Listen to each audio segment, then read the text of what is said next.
Britain's royal palaces. Symbols of power. Royal palaces are the bricks and mortar embodiment of what it means to be royal. And prestige. To see it is to believe it. It's a veritable feast for the eyes. Packed to the rafters with incredible secrets. From royal courtships to royal births to royal marriages and scandals, the palaces have played host to all of that. In this series, we step beyond the Golden Gates. We all want to see inside palace walls. You feel as if you were being let into a secret world. Learn how these stunning buildings were constructed. This is a mad, eclectic vision of one man. Windsor was built to do battle. It's best not to get locked in one. You don't know when somebody's going to come and let you out. Unveil their spectacular artworks. The royal collection is simply stunning. The story of the tiara is like a spy mystery. We can only imagine how excited the Queen must have been. Delve into their gruesome histories. Frankly, if you're going to cut the head off a king, it's got to be done in a palace. And revisit recent events that have shaped the modern royal family. I could see that his legs were trapped. Camilla was one of the most unpopular women in the country. To see those images of the castle in flames, there was an emotional impact for the nation. This is The Secrets of the Royal Palaces. This time, we reveal the hidden palace at the very heart of the monarchy. Bless the Royal Princess Elizabeth II. It's where, when a new king or queen is proclaimed, that's where it'll happen. The unfortunate history of Dr. Lopez at the court of Elizabeth I. 2 Portuguese agents confessed that actually they had been conspiring to kill the Queen and that Lopez had been part of the plot. And the Holyrood Castle skull that holds the key to unveiling the face of a legendary Scottish king. No contemporary images of him survive, and the skull, as well as the written descriptions we've got, are really the essential clues to this man. We uncover the shocking secrets of Queen Victoria's diaries. What you get from her insights are that she was a passionate woman. She enjoyed sex. She was in love with her husband and really celebrates their intimacy in her diary entries. And at Balmoral Castle, we explore whether the Queen intervened in the crucial referendum for Scottish independence. This is a woman who does not make off-the-cuff remarks. Britain's royal palaces are amongst the most instantly recognisable buildings in the world. Millions of visitors cross the royal threshold every year. But hidden among the streets of London lies an extraordinary palace that is often overlooked. In one sense, you forget it's there. It's not very noticeable. But what few of us realise is that St James's Palace is actually the real seat of royal power. This unassuming place is actually higher in seniority than Buckingham, even Windsor. It is the principal palace of the United Kingdom. And it is still officially the headquarters of the British monarchy, and it's where, when a new king or queen is proclaimed, that's where it'll happen. To bless the Royal Princess Elizabeth II with long and happy years to reign over us. St James's Palace is also the oldest working royal palace in London. It was built in 1532 by England's most prolific palace builder, Henry VIII. St James's Palace is synonymous with the Tudors, with Henry VIII, who built it on the site of a former leper hospital. Might have bought it in anticipation of having children, a place just outside of London, across fields and maybe at a safe distance from plague. Another theory is that it was simply for hunting, because Henry loved hunting and took every opportunity he could to do it. But whether as a hunting lodge or nursery, Henry wanted this new palace to make an impact. For that, he relied on the very best building materials of the age. Now, you might think of brick as a commonplace material today because it's the obvious choice for building houses by the thousand. But in the early 16th century, it was quite a prestigious material. Using brick was very much a statement of that wealth and power. The final impression was a vivid pink structure, something that would have stood out for a mile. This vivid pink may have faded, but much of his brick-built masterpiece remains intact today. When you go down St James's Street off Piccadilly, what's facing you is the great gatehouse that he put there. That's really one of the lovely pieces of 16th century London that's tucked away. Behind the original gatehouse lies the Chapel Royal, begun while he was courting Anne Boleyn. And it's said that Henry added their initials, HA, to the building after the wedding. But his marriage to her lasted only 3 years. It took a good number of years to complete. He'd been chopping and changing his wives quite quickly before the Chapel Royal was completed. By the time it was finished in 1540, Henry was on to wife number 4, Anne of Cleves. If you look up at the ceiling of the Chapel Royal, you will see Anne of Cleves' arms. Holbein was the painter who was brought in to dedicate this chapel to a queen who in the end only lasted for 6 months. So Henry VIII's capriciousness, his extended midlife crisis, is really well illustrated by St James's. And this monarch we have today, a working palace. The Chapel Royal is open to the public for Sunday service. And for the royals, it's still a huge part of family life. Prince George and later Prince Louis were both christened here. Events that brought 4 generations of monarchy together under one historic roof.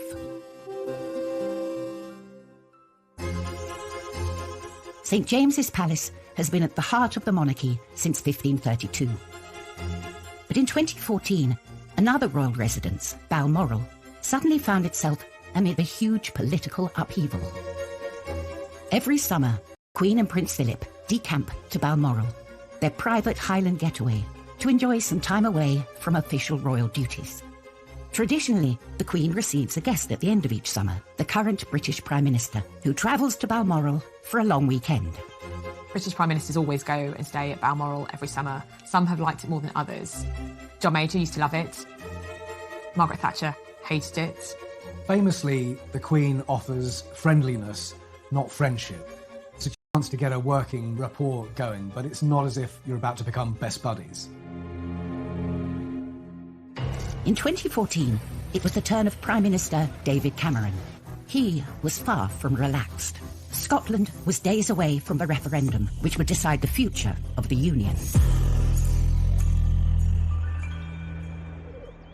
At breakfast with the Queen, they were in for a shock. All the newspaper headlines are laid out on a Sunday morning, and there was a copy of the Sunday Times putting the yes vote ahead to independent Scotland for the first time in the whole campaign. Terrible news for him, extra terrible for it to happen over breakfast in the royal household, where the Queen, who has been ruler of a United Kingdom for 62 years at that point, was suddenly perhaps being told that she might not have a United Kingdom much longer. The future of the Union itself was now at stake. It's a massive constitutional deal, and I think it is close to the Queen's heart. She is half Scottish, and bear in mind that people who invented the United Kingdom were her family. It was James I of England, James VI of Scotland, who formed Great Britain and invented the flag. With the pressure on, David Cameron came up with a way to help keep the Union together. And Crathie Kirk, the small church near Balmoral, became the site of an extraordinary royal event. Coming up, while staying at Balmoral, the Queen faces the prospect of Scottish independence. If she could raise an eyebrow so much as a quarter of an inch, it might make a huge difference. She certainly would not have wanted to wake up to Scotland being a separate country. Or adultery. George decided his wife smelt and he was never going to touch her again, which didn't really wash that much, but who did at the time?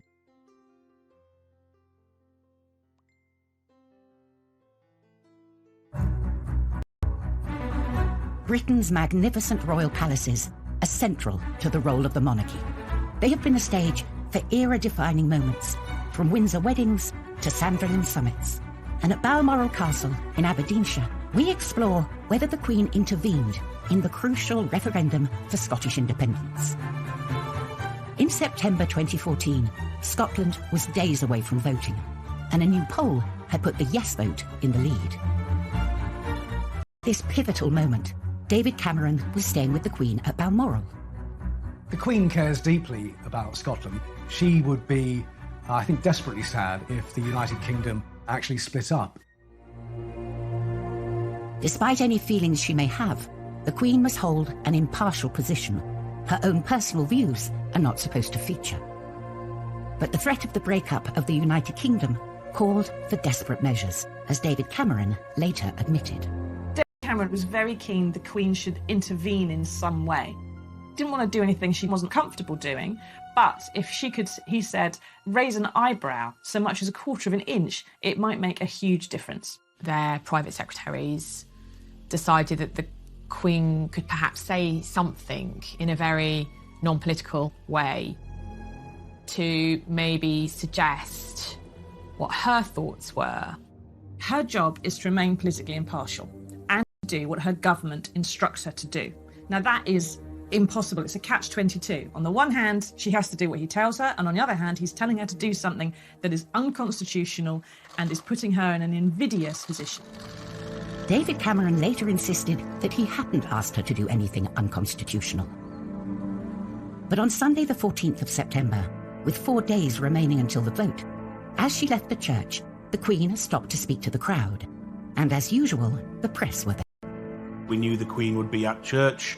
We ensured the reporter was there on the off chance. As the Queen exchanged a few words with the crowd, she made an unusual comment before leaving in her car. The local journalists spoke to those well-wishers to a woman who relayed what the Queen had said to her. The Queen had said, "I hope people think very carefully."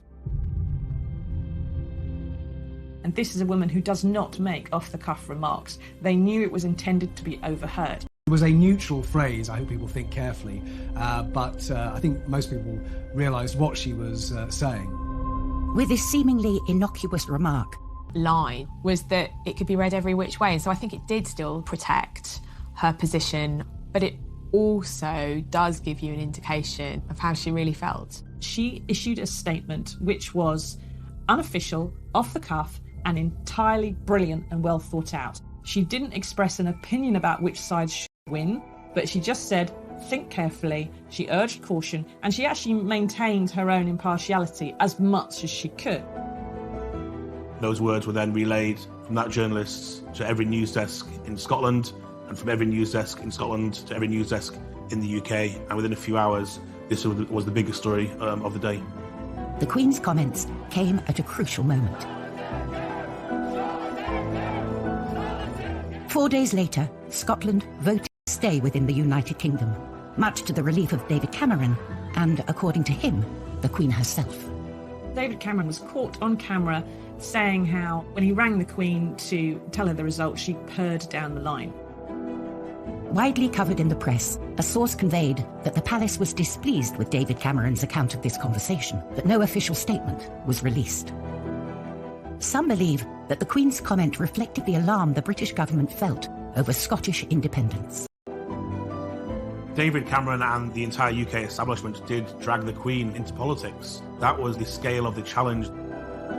I don't think the Queen would have done it unless she had wanted to do it. She certainly would not have wanted to wake up to Scotland being a separate country. Balmoral is where the Queen spends quality time with the Duke of Edinburgh, her husband of 73 years. But not all royal husbands are as loyal as Prince Philip, as was the case with George IV and his treatment of poor Caroline in what was to become known as the Delicate Investigation. Kensington Palace. George IV sent his estranged wife Caroline here after the sordid affair of the Delicate Investigation. George IV was a pretty bad husband, drunk, unfaithful, pretty insulting, so it makes it particularly ironic that he decided to investigate his wife, Princess Caroline, for adultery. They disliked each other from their very first meeting, just 3 days before their wedding in 1795. But there was nothing to do. The marriage had to go ahead, and it went ahead at the Chapel Royal of St James's Palace. And George was completely and utterly drunk. He was wasted. The wedding night was unsurprisingly a complete disaster. George decided his wife smelt and he was never going to touch her again. I mean, she didn't really wash that much, but who did at the time? George couldn't bear Caroline. He wants to. She wants to have fun, and she starts to make a lot of friends who come and see her. And increasingly, people are saying, maybe some of those friends aren't quite reputable, and maybe she's seeing them when she's not quite dressed.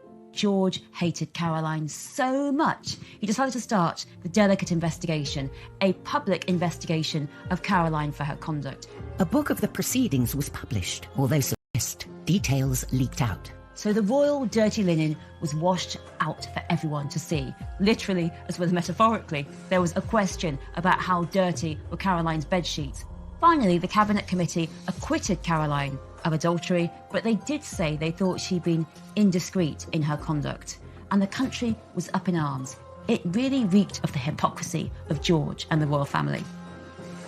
After the investigation, his attitude to Caroline hardened. He abandoned her and sent her off to live at Kensington Palace so he could have fun with his mistresses.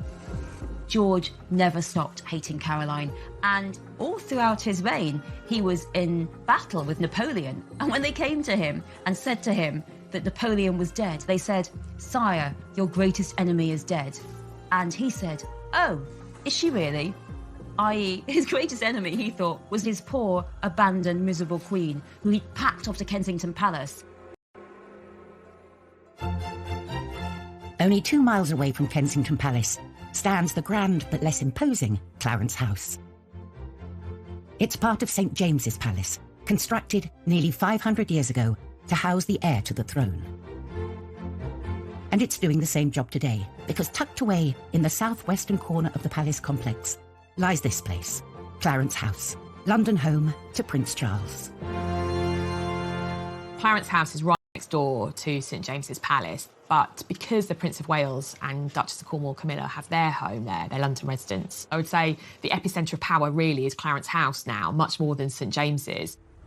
Built in 1825, the house owes its existence and name to another heir to the throne, the Duke of Clarence.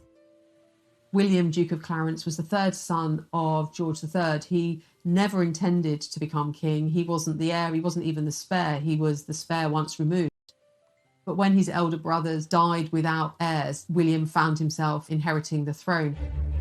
With a throne in sight, the Duke needed a house more befitting a future king. He realises, crikey, I'm actually probably going to become king. And quickly there's a sort of refurb of what was a Tudor stable yard in the grounds of St James's Palace. As usual, being part of royalty, no expenses spared. The man for the job was architect John Nash, brightened pavilion for him and converted Buckingham House into a palace. But the Duke of Clarence's taste was much less flamboyant than his brother's. Clarence House, for the new Prince of Wales, is much more modest than anything that George IV had built. It really melted away, it disappeared within a Nash streetscape of white stuccoed buildings leading all the way up to Regent's Park. Nash's Clarence House was designed to fit in with upper-class London, not to stand out. It suited William so well that when he finally became king, he turned down the grander Buckingham Palace and instead stayed at Clarence House. He wanted an elegant, serviceable townhouse. He didn't want to move into the showy Buckingham Palace. Instead, he wanted his own place that was smart, that was sophisticated. And the same dilemma has faced other royals since then. In the 20th century, Princess Elizabeth lived here before becoming queen. In the early years of married life, the Queen and Prince Philip decorated Clarence House just as they wanted it, and then tragically, her father died very young, and Elizabeth and Philip were told they had to live in Buckingham Palace. They had to move over the road, and they really didn't want to. When the Queen, however reluctantly, moved to Buckingham Palace, the Queen Mother was handed the keys to Clarence House, and she made it her home for the rest of her life. I found it quite homely, actually. I remember particularly the Queen Mother's birthdays at Clarence House, and then the crowds would gather outside from very, very early in the morning. And then the Queen Mother would come out and greet them all, and she really enjoyed that. So it was a place of great joy. When she died, Clarence House was passed on to the next generation, her beloved grandson Prince Charles and his wife Camilla. Her death really, really affected him. He moved to Clarence House where she had lived, and it's now his home in London. Prince Charles adored his granny. He spent an awful lot of time with her through his childhood and in later life. He would go to Clarence House and spend time with her there. He was immensely close to her, so it's no surprise to me at all that after her death, He decided that he would keep her there, ever present. But could this sentimental tie possibly lead to a shift in the seat of monarchy when the time comes? Clarence House is very dear to the Prince of Wales, but they've always made clear when asked that Buckingham Palace will continue to be, the home of the monarchy. And that's something that I guess we'll only find out the answer to in due course. Coming up, at Holyrood Palace, how a 14th century skull unveiled the face of a legendary Scottish king. At first glance, this doesn't look... You can see an inscription that says Robertus Scotorum Rex. It's a plaster cast taken directly from the skull of Robert the Bruce. And at Windsor Castle, the shocking secrets of Victoria's diaries are exposed.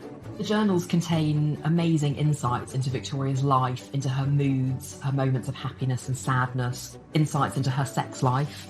You start to feel a little bit more about what this queen was about.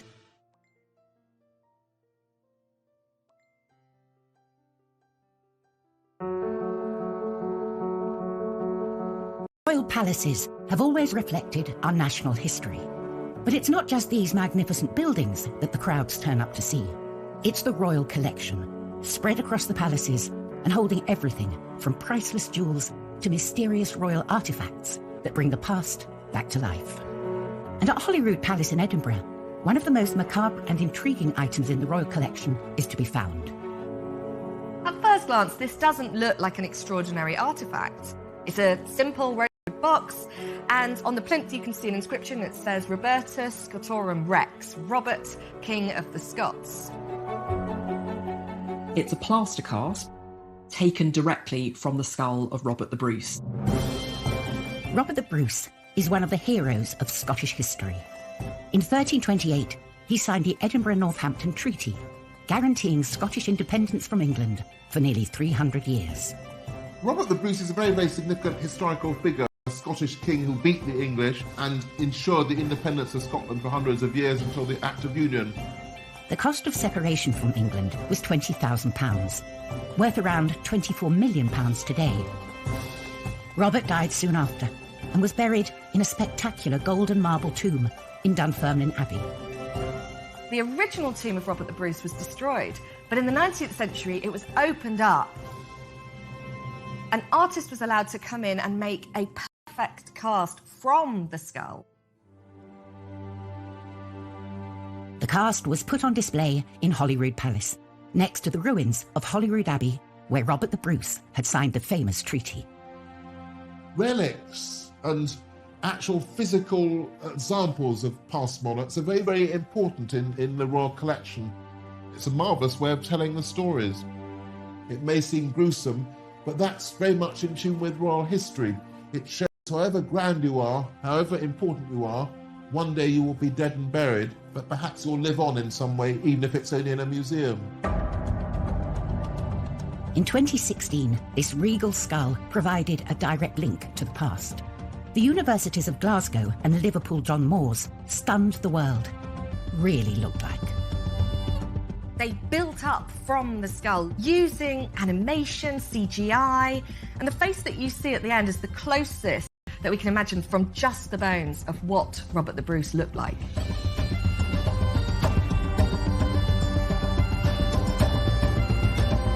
It's hugely important, particularly because no contemporary images of him survived. And so the skull, as well as the written descriptions we've got, are really the essential clues to this man.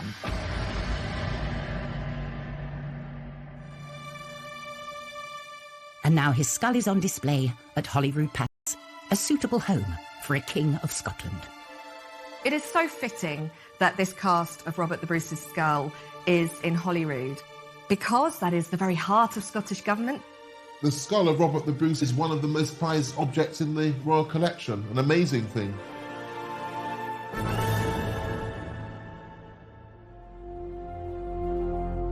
The skull draws visitors inside Holyrood Palace, but at St James's Palace, it's the gardens, designed by a king, which bring in the tourists. Behind its red brick Tudor facade and high walls, St James's Palace is largely off-limits to the public. But there is one part of the ancient palace open to everyone. the former palace grounds, now known as St James's Park. St James's Park has been a bit of a playground for monarchs since Henry VIII, be it hunting in Henry's case. London is unique in the world as a capital city with royal palaces cheek by jowl with semi-wilderness of parks. It's because Henry VIII loved murdering deer. Originally a stretch of marshland teeming with grazing deer, the park was intended as a royal hunting ground. And Elizabeth would go stag hunting there. James I, Elizabeth's successor, in fact had something of a menagerie there. He collected all kinds of animals and had them in the gardens at St James's Park. But it was the merry monarch, Charles II, who made the most dramatic change to the palace grounds. After 11 years of a republic that saw him exiled in France, in 1660, Charles was invited back to reclaim the monarchy. On his return, he wanted to make his mark on London. He'd been inspired by parkland around French estates for fun and for pleasure. And so when he returned to London, he looked to St James's Palace and the gardens as being used for something similar. He brought fashion, he brought culture, and it brought life back to England. And what he did within his palaces and the landscapes that surrounded them was contribute to that sense of well-being in a nation that had been utterly traumatised. Public for anyone to use. He opened up the park so that polite society would walk in them again. And the style in France was long avenues and what are called parterres de broderie, clipped grass in sometimes geometric, sometimes flowing shapes. It's an intricate kind of gardening. So it was he who brought a bit of Paris to London and made a plain piece of hunting ground in Henry VIII's period into something which appealed to the absolute highest echelons of society. It was a model landscape. Serene and peaceful by day, by night, Charles's Park held some sordid secrets. By day, it was the fashionable face of London, but by night, absolutely not. The second Earl of Rochester, I think, wrote a poem. It was called A Ramble in St James's Park.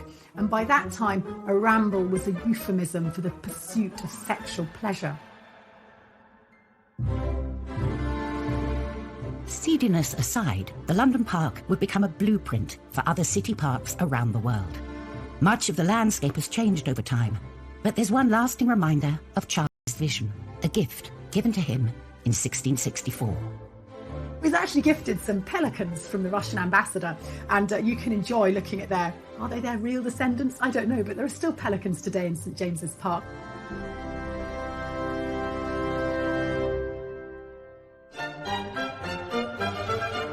Back inside St James's Palace, the Chapel Royal has seen a host of royal weddings. One marriage that got off to the worst possible start was the wedding of Prince Frederick and the sick princess.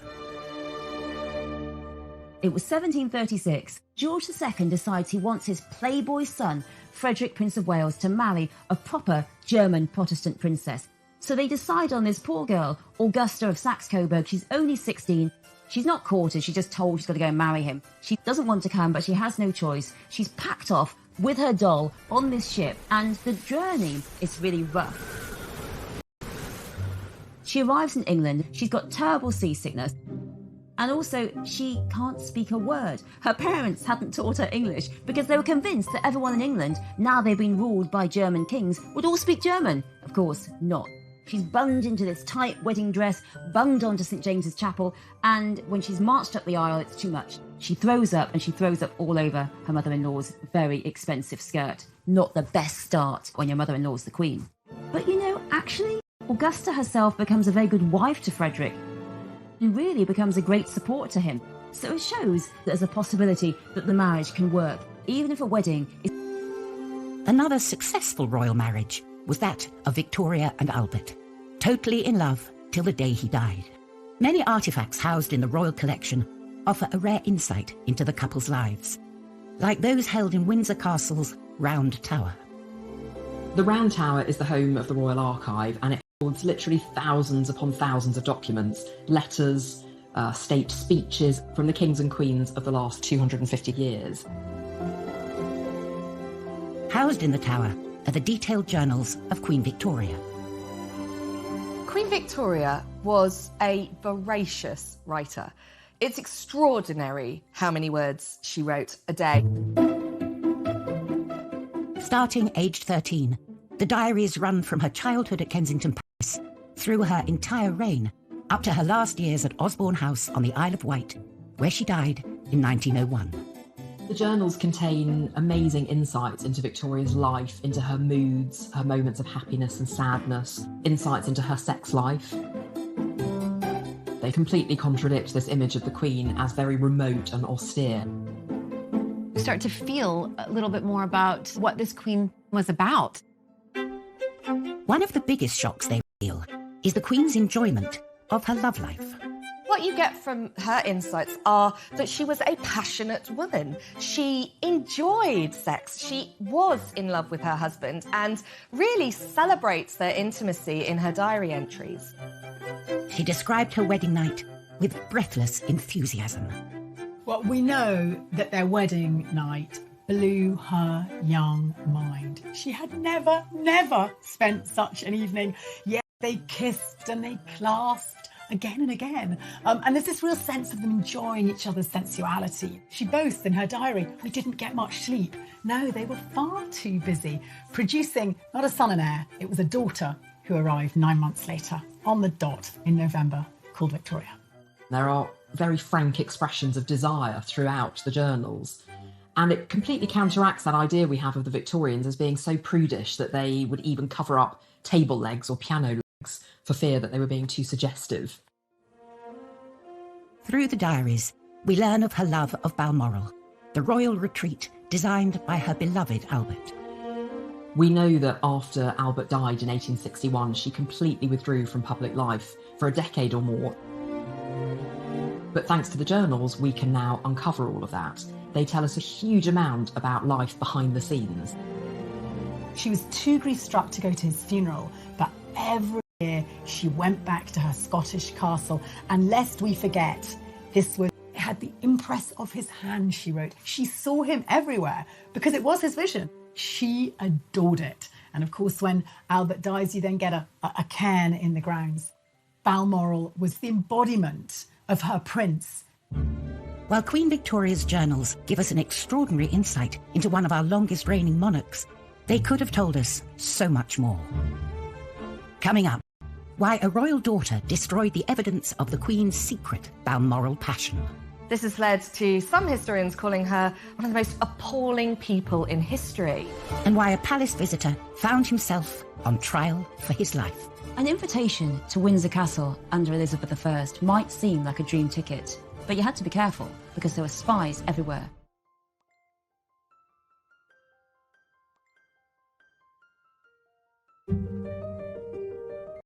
The royal palaces are more open and accessible than ever before, allowing the public a glimpse through the gilded keyhole. But the opportunity to delve into the mind of a monarch is much rarer. Stored in the vaults of Windsor Castle, Queen Victoria's diaries are among the most treasured palace artefacts. In her lifetime, she probably wrote over 60 million words. 44,000 pages of the journals remain, but that represents only around a third of her writing. The rest were not lost through decay or neglect, but destroyed by Victoria's own daughter. Princess Beatrice was Victoria's youngest daughter, and for much of her later life, she was a crutch to her mother. Aged only 4 when her father died, Beatrice became her mother's emotional support, entrusted with editing her journals for posterity. She spent more than 30 years transcribing the journals, and it can't have been an easy task at all. Over the years, Victoria's failing eyesight affected her writing. There is a photograph of her struggling to read a letter, and her handwriting, which had been very beautiful, got bigger and messier and more scrawly, and it ends up bleeding into the ever larger black edges of the morning paper. And unfortunately for us, Princess Beatrice was very diligent. After Beatrice transcribed her selections, she actually destroyed almost all of the journals, so she deleted far more from them than what remained. As her mother's literary executor, the decision to destroy them was hers alone. Her nephew, George V, was appalled by what she was doing, but was powerless to stop it. The historians have wrung their hands ever since. This has led to some historians calling her one of the most appalling people in history.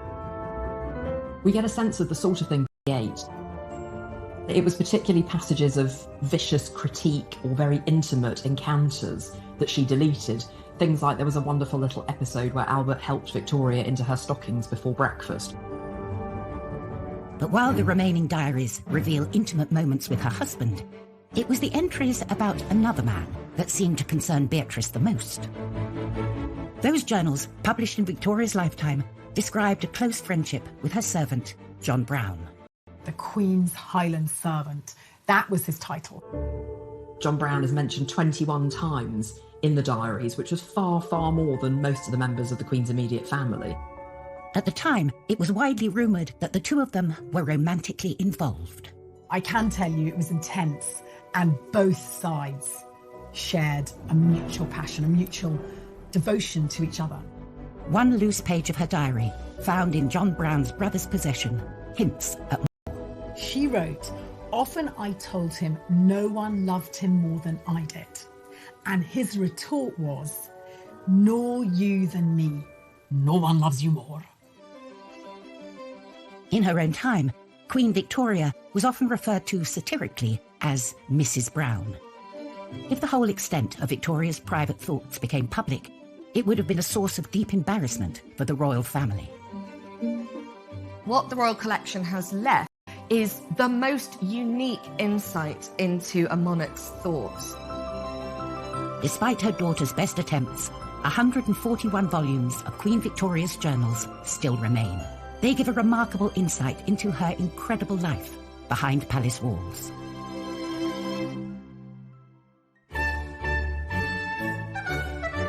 The royal palaces have always attracted a host of visitors from home and abroad, but there have been some who have regretted crossing the royal threshold. At Windsor, Elizabeth II receives dignitaries from around the world. Elizabeth I hosted guests here too. It's just that not all of them went home in one piece. This is the story of Dr. Lopez. An invitation to Windsor Castle under Elizabeth I might seem like a dream ticket, but you had to be careful because there were spies everywhere. Rodrigo Lopez was a Jewish Portuguese doctor who came to England and rapidly rose to the top of his profession and became the Queen's doctor. And the Queen also very much trusted him. When you're the Queen's doctor, you also treat the Queen's favourites, and Rodrigo Lopez treated the handsome Earl of Essex for venereal disease. No one wanted that to be known. At once wine, and we've all been there, started talking too much and told everyone that the Earl of Essex had venereal disease and mocked his sexual tastes. I'm afraid to say that the Earl of Essex wasn't really the type of guy to say, oh well, what happens in Windsor stays in Windsor. Instead, he was out for vengeance. 2 Portuguese agents confessed, under a bit of torture, that actually they had been conspiring to kill the Queen and that Lopez had been part of the plot. And that sealed his fate. Dr. Lopez was put on trial at the Guildhall, and guess who was the judge? Yes, it was the Earl of Essex. He was treated with no dignity at all. He was treated like a traitor. He was hanged, he was drawn, and he was quartered. Poor old Dr. Lopez. One minute you're drinking too much wine at a party at Windsor Castle, next minute you're hanged, drawn, and quartered and put on the city walls. Elizabethan England was a pretty bloodthirsty place.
investigation.